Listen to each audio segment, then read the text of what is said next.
अब बात देवेंद्र फडणवीस की। नए मुख्यमंत्री बन गए। वो महाराष्ट्र के दूसरे सबसे कम उम्र के मुख्यमंत्री हैं। महाराष्ट्र के 44 साल की उम्र में। शरद पवार इनसे भी कम उम्र के थे, लेकिन उन देवेंद्र फडणवीस के शपथ ग्रहण समारोह की भव्यता सबने देखी। हम आपको उनकी 20 कहानियां दिखा रहे हैं।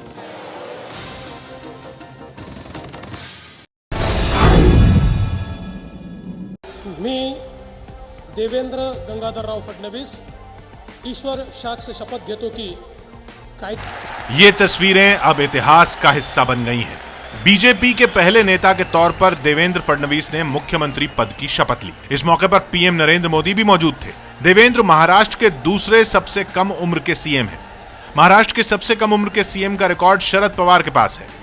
फडणवीस 44 साल की उम्र में सीएम बने हैं, जबकि शरद पवार 38 साल की उम्र में सीएम बने थे।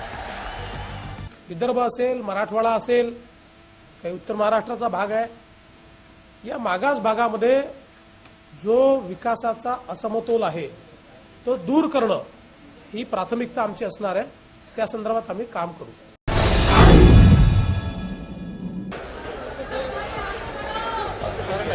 ये भी पहली बार हुआ जब शपथ लेने के बाद सीएम ने विक्ट्री लैप लगाया हो। वानखेड़े स्टेडियम में शपथ लेने के बाद देवेंद्र फडणवीस स्टेडियम में घूम घूम कर लोगों से मिले।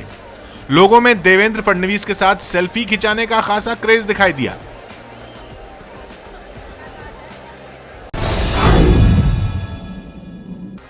देवेंद्र फडणवीस की पत्नी अमृता फडणवीस भी वानखेड़े स्टेडियम के शपथ ग्रहण समारोह में मौजूद थीं। अमृता एक्सिस बैंक की नागपुर ब्रांच में वाइस प्रेसिडेंट है। अमृता नौकरी नहीं छोड़ रही हैं और इसलिए ये भी पहली बार होगा जब सीएम हाउस से सीएम की पत्नी नौकरी पर जाएंगी। इसके बारे में मैंने बहुत सोचा नहीं है, but I can take a transfer also और आई कैन स्टे हियर। जहां मेरी जरूरत ज्यादा हो वैसे मैं डिसाइड करूंगी बैंकिंग कहाँ कंटिन्यू करना। तो ये भी दिलचस्प रहेगा। पति सीएम, पत्नी सीएम हाउस से नौकरी पर जा रही हैं। और भी किस्से हैं अमृता के पास सुनाने को।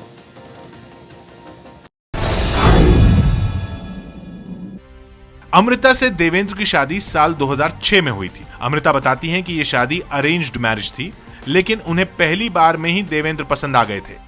देवेंद्र जी से जो हमारा मीटिंग था, मेरा फर्स्ट मीटिंग देवेंद्र और मेरा, वो बिकॉज मेरी मम्मी और देवेंद्र की मम्मी ये चाहते थे कि वी शुड मीट और मिलने के बाद डिसाइड करें। इसीलिए हम लोग for their reason we met for parents. और मिलने से पहले तो मुझे बहुत टेंशन था कि oh God I'm meeting a politician and I had those images about politicians, bad images, कि अभी क्या क्या बोलूंगी, क्या होगा types. But once I met him तो आई वॉज एट ईज। मुझे वो बहुत डाउन टू अर्थ और जेन्युइन पर्सन लगे। और इमीडिएटली ऑल्दो हमने डिसाइड नहीं किया कि हम लोग शादी करेंगे, और एक दो बार हम लोगों ने मिलके फिर डिसाइड किया कि we should get married. Amruta और देवेंद्र फडणवीस दोनों ही फेसबुक पर एक्टिव हैं। अमृता ने अपने फेसबुक अकाउंट पर कई तस्वीरें डाली हैं। स्कूटर पर बैठकर घूमते हुए भी एक तस्वीर है। इस तस्वीर में बेटी दिविजा भी स्कूटर पर आगे खड़ी नजर आ रही है।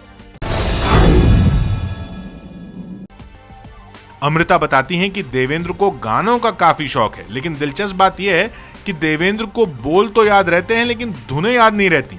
इसके बावजूद वो मंच पर जाकर गाना गा चुके हैं। देवेंद्र जी को गाना सुनना पसंद है और उनको हजारों गाने हैं।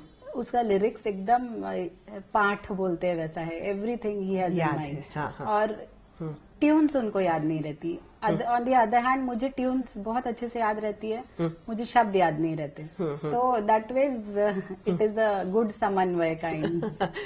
तू अब तो आजा, शोला सामन देह के आके बुझा जा, तन की ज्वाला ठंडी हो जाए, ऐसे गले लगा जा।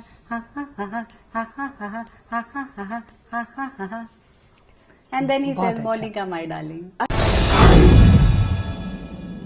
टाइम्स ऑफ इंडिया की खबर के मुताबिक अब से 8 साल पहले उन्होंने मॉडलिंग में भी हाथ आजमाए थे। नागपुर में विधायक रहते हुए उनके मॉडलिंग की फोटो होर्डिंग्स में लगे थे। फोटोग्राफर विवेक रानडे ने तस्वीरें खींची थी। बताया जाता है कि इसके बाद जब अटल बिहारी वाजपेयी से मिले थे देवेंद्र, तो वाजपेयी ने आओ मॉडल विधायक आओ कहा था। देवेंद्र की राजनीति की तरह कपड़ों का भी खास स्टाइल है। वो पैंट शर्ट में ही नजर आते हैं और ऊपर से एक जैकेट पहनते हैं। जैकेट का कपड़ा ऐसा होता है जिस पर कभी क्रीज नहीं पड़ती। इसे नागपुर में फडणवीस स्टाइल जैकेट कहा जाता है। देवेंद्र जी के कपड़े 18 से 20 साल हो गए मुझे डिजाइन करते हुए। वैसे उनकी चॉइस है सिंपल है एकदम। पैंट और शर्ट जनरली पहनते हैं वो, और अभी जैकेट्स ज्यादा पहन रहे हैं, पैंट शर्ट और जैकेट्स। बाकी जो नेता होते हैं वो जनरली खादी पहनते हैं, देवेंद्र जी का क्या है? खादी नहीं, इनको रिंकल फ्री होना, खादी नहीं, इनके इसमें रिंकल्स नहीं आने को ना। नागपुर में देवेंद्र जी के कारण जैकेट्स की फैशन शुरू हुई है। जैकेट देवेंद्र जी ने नागपुर में चालू किया था, उससे इसकी फैशन नागपुर में बहुत ज्यादा हो गई है। वैसे तो ये मोदी जैकेट के नाम से जानी जाती है, लेकिन नागपुर के लिए देवेंद्र फडणवीस जैकेट है ये, फडणवीस जैकेट। देवेंद्र फडणवीस के पिता एमएलसी थे, खुद वो सीएम बनने जा रहे हैं, लेकिन ये कहानी इतनी आसान और इतनी सीधी नहीं है।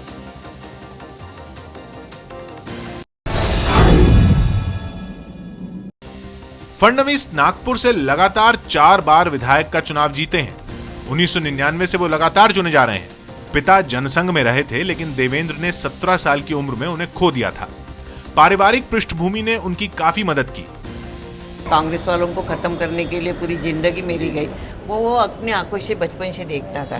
वो दिवाली में और धूपकाले में मेरे यहाँ ही रहता था, मेरे साथ में, और उसी टाइम उसने बहुत नज़दीक से पॉलिटिक्स देखा हुआ है और कब कैसे पूरे आगे जा सकते हैं उसका जो उसको बारकोड मिला है वो हमारे इधर से। जिद्दी बहुत था। एखादी चीज बोलेगा कि आई मैं आज सर्कसला जाऊ का, मैं सर्कस जाऊँ क्या आज? अपन ने बोला कि नहीं, आज नहीं जाने का, आज बहुत पढ़ाई बच्ची है तुम्हारी, कल टीचर पूछेंगी कि होमवर्क क्यों नहीं हुआ, तो कैसा करेंगे? नहीं जाना, आज दिन भर वहां जाओगे तो तुम्हारा होमवर्क कब होगा? आई जातो ना, मामा जाता हूँ ना, माँ जाता हूँ ना, 10 बार बोलेगा। फिर अपन चिढ़ते हुए बोलेंगे कि जा कर तू, तुला जसं वाटतं तसं कर लो, जैसा तुमको लगता है वैसा करो, जाओ। तो फिर बोलेगा कि देखो आप, तुमने बोला है कि तुमको जैसा लगता है वैसा करो, मुझे लगता है कि मैं सर्कस जाऊं तो मैं तो जाऊंगा अब। मुंबई मिरर की खबर के मुताबिक पिता की मौत के बाद बड़े भाई आशीष ने घर की जिम्मेदारी संभाली, जबकि छोटे भाई देवेंद्र को राजनीति में आगे बढ़ा दिया गया। आशीष पहले से एबीवीपी की राजनीति में सक्रिय थे, पर उस वक्त घर को मजबूत कंधों की जरूरत थी, जिसकी वजह से परिवार ने यह फैसला लिया। देवेंद्र ने बेहद कम उम्र में राजनीति शुरू कर दी थी। वो नागपुर में सबसे कम उम्र में पार्षद चुने गए। उसके बाद 21 साल की उम्र में वो नागपुर के मेयर बन गए। नागपुर में आरएसएस का मुख्यालय है। देवेंद्र बचपन से आरएसएस की शाखा में जाया करते थे। सरस्वती विद्या मंदिर के पढ़े हुए देवेंद्र फडणवीस ने नागपुर से ही राजनीतिक करियर शुरू किया और विधायक बने। सीएम की कुर्सी तक पहुंचने में भी आरएसएस का आशीर्वाद रहा है।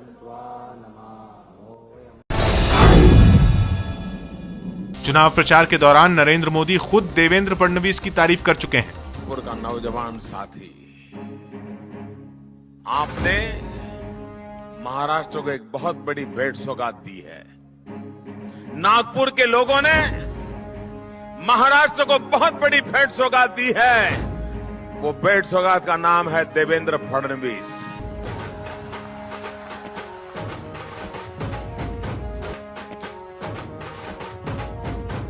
ऐसा सक्रिय विधायक,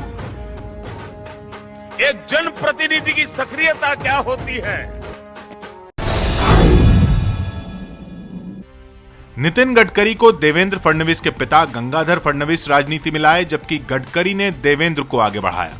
साथ ही देवेंद्र फडणवीस के आगे बढ़ने में गोपीनाथ मुंडे का भी हाथ था, लेकिन पहले प्रमोद महाजन, फिर गोपीनाथ मुंडे के निधन और फिर गडकरी के केंद्र में पहुंचने से देवेंद्र फडणवीस का रास्ता आसान हो गया। देवेंद्र फडणवीस की राजनीति से अलग भी एक दुनिया है, वो देखिए।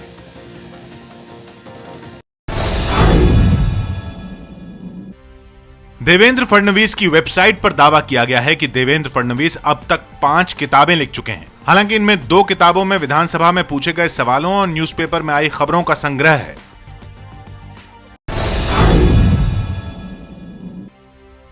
स्कूली दिनों तक देवेंद्र फडणवीस पढ़ाई में औसत और शांत छात्र हुआ करते थे, लेकिन स्कूल के बाद 5 साल कानून की डिग्री लेने के दौरान उन्होंने खूब नाम कमाया। हालांकि कानून की प्रैक्टिस उन्होंने कभी अदालत में नहीं की, लेकिन विधानसभा में इसका खूब इस्तेमाल किया। ये तस्वीरें हैं पंढरपुर यात्रा के दौरान वरकरी बने देवेंद्र फडणवीस की, जो न सिर्फ यात्रा में शामिल हुए बल्कि भक्ति में डूबे नजर आ रहे हैं। दिलचस्प ये भी है कि पूरे महाराष्ट्र के सीएम बने देवेंद्र फडणवीस विदर्भ को अलग राज्य बनाने की मांग करते रहे हैं। भारतीय जनता पार्टी महाराष्ट्र का डेलीगेशन आज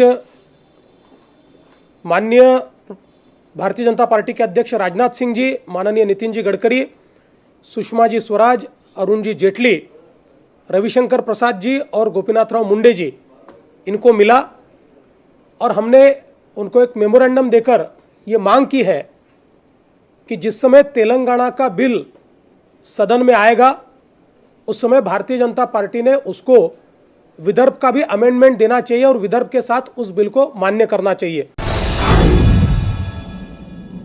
आमतौर पर हंसते मुस्कुराते रहते देवेंद्र फडणवीस अच्छे वक्ता हैं। शांत रहने वाले देवेंद्र भाषणों में बेहद आक्रामक तेवर रखते हैं। छत्रपतींचा आशीर्वाद, चलो चले मोदी के साथ, छत्रपतींचा आशीर्वाद।